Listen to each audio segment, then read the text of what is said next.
Welcome to sais special world. ഞാൻ എളുപ്പം തയ്യാറാക്കി എടുക്കാൻ പോകുന്ന ഒരു തക്കാളി കറിയാണ് ഉണ്ടാക്കാൻ പോകുന്നത്. അതിനായി ഞാനിവിടെ 3 വലിയ തക്കാളിയാണ് എടുത്തിരിക്കുന്നത്. ഇത്രയും കൂടെ പഴുത്ത തക്കാളിയാണ് ഒന്നും കൂടി നല്ലത്. എനിക്കിപ്പോൾ ഇങ്ങനത്തെ തക്കാളിയാണ് കിട്ടിയത്, അതുകൊണ്ട് ഞാൻ ഈ തക്കാളി വെച്ചാണ് ഉണ്ടാക്കാൻ പോകുന്നത്. ഇതിൻ്റെ കൂടെ നമുക്ക് 5 പച്ചമുളക് വേണം. നമ്മൾ ഇതിനകത്തേക്ക് എരിവിന് വേണ്ടി പച്ചമുളക് മാത്രമാണ് ആഡ് ചെയ്യണത്. ഇനി നമുക്കിതൊന്ന് മുറിച്ചെടുത്തിട്ട് വരാം. നമ്മുടെ തക്കാളി നമ്മൾ ഇതുപോലെ വട്ടത്തിലായിരുന്നു എടുത്തിരിക്കുന്നത്. അതിൻ്റെ കൂടെ നമ്മൾ ഈ പച്ചമുളക് ഇങ്ങനെ നീളത്തിൽ കീറിയിട്ടും കൊടുത്തിട്ടുണ്ട്. ഇനി നമുക്കിതിലേക്ക് ഒരു 1/4 ടീസ്പൂൺ മഞ്ഞൾപ്പൊടി ചേർത്ത് കൊടുക്കാം.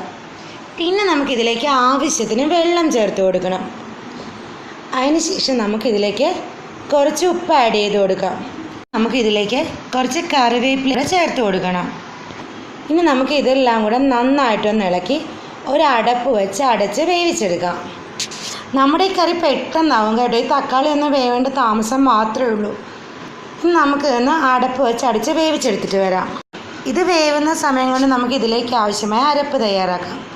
ഇതിനു വേണ്ടി ഞാൻ ഇതിലേക്ക് അരമുറി തേങ്ങയും കുറച്ച് കൊച്ചുള്ളി എടുത്തിട്ടുണ്ട്. വലിയ കൊച്ചുള്ളി ആണെങ്കിൽ 2 കഷ്ണം എടുത്താൽ മതി കേട്ടോ. ഇനി നമുക്ക് ഇതിൻ്റെ കൂടെ 1/4 ടീസ്പൂൺ മഞ്ഞൾപ്പൊടിയും ഒരു നുള്ള് ജീരകവും കൂടി ആഡ് ചെയ്ത് കൊടുക്കാം.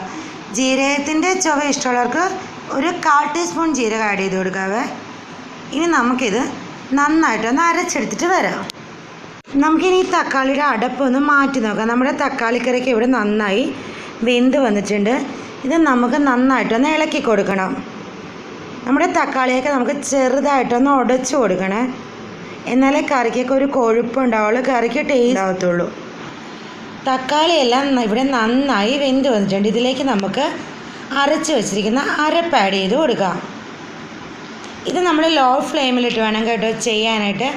അരപ്പ് ആഡ് ചെയ്ത് കൊടുത്തു കഴിഞ്ഞാൽ നമ്മൾ ഹൈ ഫ്ലെയിമിലും മീഡിയം ഫ്ലെയിമിലും ഇട്ട് അരപ്പ് പെട്ടെന്ന് തിളച്ച് പോകും. തിളച്ച് പോയാൽ കറി ഒരുമാതിരി പിരിഞ്ഞ പരുവത്തിലായിപ്പോവും. ഇനി നമുക്ക് നമ്മുടെ ഈ അരപ്പൊക്കെ കറിയിലേക്ക് നന്നായിട്ടൊന്ന് മിക്സ് ചെയ്ത് കൊടുക്കാം. പ്രത്യേകം ശ്രദ്ധിക്കണം, നമ്മുടെ തക്കാളിയിൽ ഒരുപാട് വെള്ളം ഉണ്ടെങ്കിൽ ചെറുതായിട്ടൊന്ന് വറ്റിച്ചെടുത്തതിന് ശേഷം വേണം അരപ്പ് ആഡ് ചെയ്ത് കൊടുക്കാൻ. അരപ്പ് ആഡ് ചെയ്ത് കൊടുത്തു കഴിഞ്ഞിട്ട് നമുക്ക് വെള്ളം വറ്റിച്ചെടുക്കാൻ ഒക്കത്തില്ല.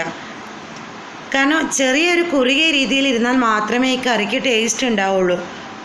അത് എപ്പോഴും ശ്രദ്ധിച്ചേക്കണം എല്ലാവരും. നമ്മുടെ കറി എപ്പോഴും ഒരു മഞ്ഞ കളറിലാട്ടോ ഇരിക്കുന്നത്. ഞാനിപ്പോൾ ഇതിനകത്ത് ഒരു 1/4 ടീസ്പൂൺ മഞ്ഞൾപ്പൊടിയും കൂടി ആഡ് ചെയ്തിട്ടുണ്ട്. കറിക്ക് ഒരു കളറില്ലായിരുന്നു, അത് കാരണം ഒരു 1/4 ടീസ്പൂൺ മഞ്ഞൾപ്പൊടിയും കൂടി ആഡ് ചെയ്ത് കൊടുത്ത് ഇത് നന്നായിട്ടൊന്ന് ഇളക്കി എടുത്തിട്ടുണ്ട്. ഇനി ഇത് നമുക്ക് ലോ ഫ്ലെയിമിലിട്ട് വേണം ചൂടാക്കി എടുക്കാൻ. ചൂടായി വരുമ്പോൾ ചെറിയ ചെറിയ പതിഞ്ഞ് ഇങ്ങനെ പൊങ്ങി വരും. അപ്പം നമുക്കിത് ഓഫ് ചെയ്യാം. ഒരുപാട് പതയാൻ അനുവദിക്കരുത്. അതിന് മുന്നേ തന്നെ നമുക്കിത് ഓഫ് ചെയ്യണം. ഇനി നമുക്കിതൊന്ന് ഇളക്കി കൊടുക്കണേ. അപ്പോൾ നമ്മുടെ കറിയൊക്കെ ഇതുപോലെ ചെറുതായിട്ട് പതിഞ്ഞ് പൊങ്ങി തുടങ്ങിയിട്ടുണ്ട്. ഈ സ്റ്റേജ് ആകുമ്പോൾ നമുക്കിത് ഓഫ് ചെയ്യാം. ഇനി നമുക്കൊരു കടായി അടുപ്പിൽ വെച്ച് ചൂടാക്കി അതിലേക്ക് 1 table spoon coconut oil add ചെയ്ത് കൊടുക്കാം.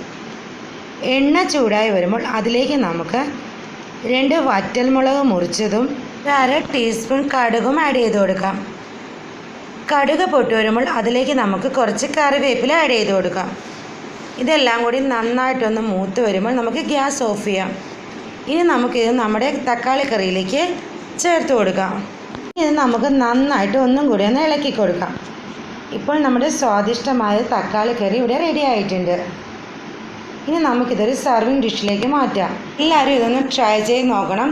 ഇഷ്ടപ്പെട്ടാൽ സബ്സ്ക്രൈബ് ചെയ്യാനും ലൈക്ക് ചെയ്യാനും ഷെയർ ചെയ്യാനും മറക്കരുത്. നിങ്ങളുടെ എല്ലാവരുടെയും സപ്പോർട്ട് ഉണ്ടാവുമെന്ന് പ്രതീക്ഷിച്ചുകൊണ്ട് വീണ്ടും ഒരു വീഡിയോയുമായി കാണുന്നവരെ ബൈ.